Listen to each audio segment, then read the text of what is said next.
Good afternoon to all. আশা করি প্রত্যেকে ভালো আছেন। আজকেও বেশ কয়েকটি নতুন নতুন সেন্টেন্স নিয়ে আলোচনা করব। আশা করি আপনাদের অবশ্যই এগুলো হেল্পফুল হবে। চলুন তাহলে ভিডিওটি শুরু করা যাক। মেয়েটি তার সফলতার ব্যাপারে আত্মবিশ্বাসী। কী হবে সেন্টেন্সটি? The girl is confident of her success. Okay. Rambabu সর্বদা ছাত্রদের বকাবকি করেন। Rambabu always scolded the students. এখানে দেখুন, সর্বদা ইংরেজি হচ্ছে অলওয়েজ, আর স্কল্ডেড মানে হচ্ছে বকাবকি করা, আর স্টুডেন্টস মানে ছাত্র, আপনারা সবাই জানেন। ওই জন্য লিখেছি Rambabu always scolded the students. Okay. আমরা খেলায় জিতেছিলাম। তাহলে কী হবে ইংরেজিটি? We won the match.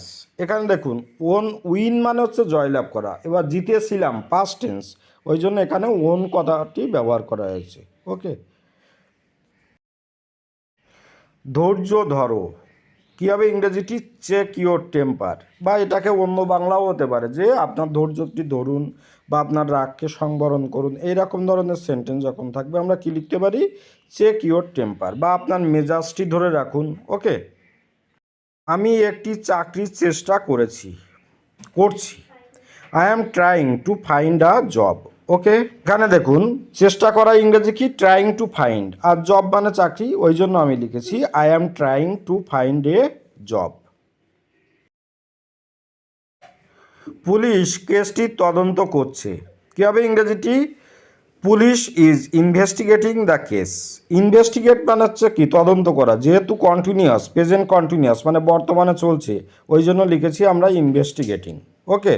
তাহলে ইজ ইনভেস্টিগেটিং মানে প্রেজেন্ট কন্টিনিউয়াস টেন্স। ওকে। এই জন্য সেন্টেন্সটি কী হবে? The police is investigating the case. Okay. গণ্ডগোল করো না। Don't make any noise. করো না ইংরেজি কি? ডোন্ট মেক, বা তৈরি করো না। আর নয়েজ মানে গণ্ডগোল, ওই জন্য লিখেছি ডোন্ট মেক এনি নয়েজ। ওকে।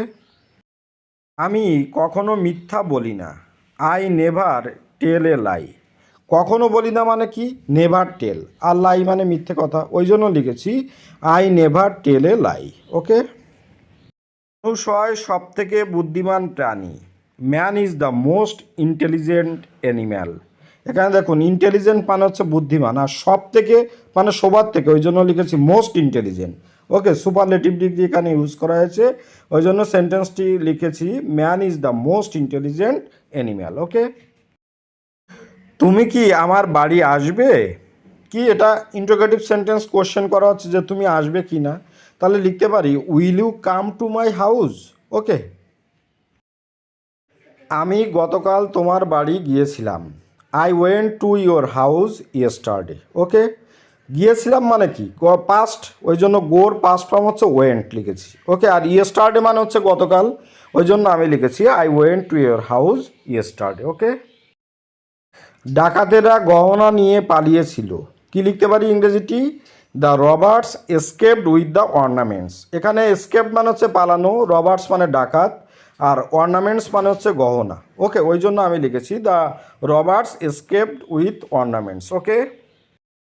বৃদ্ধ লোকটি ঘুমের মধ্যে মারা গিয়েছিল। The old man died in his sleep. এখানে দেখুন, বৃদ্ধ লোক ইংরেজি কি?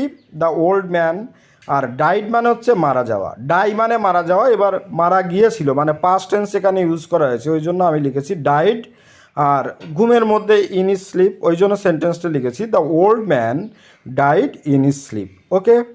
তাহলে ভিডিওটি আজকের মতো এখানেই শেষ করছি। আশা করি একটু হলেও আপনাদের জন্য এগুলো হেল্পফুল হবে। আর অবশ্যই একটি পরামর্শ দেবো যে বাড়ির ছোট ছোট ছেলে মেয়েদেরকে শেখাবেন, তারা দেখবেন অনেকটাই ইংরেজিতে ওদের গ্রিপের মধ্যে এসে যাবে। ওকে। আর বলার অভ্যাসটা তৈরি করবেন, তাই নিজেদের ক্ষেত্রে হোক আর বাড়ির ছোটদের ক্ষেত্রে হোক। ঠিক আছে, ভালো থাকবেন সবাই। আপনাদের দিনটি শুভ হোক। আজকে রবিবারের দিন। ভালো থাকুন। Have a good day.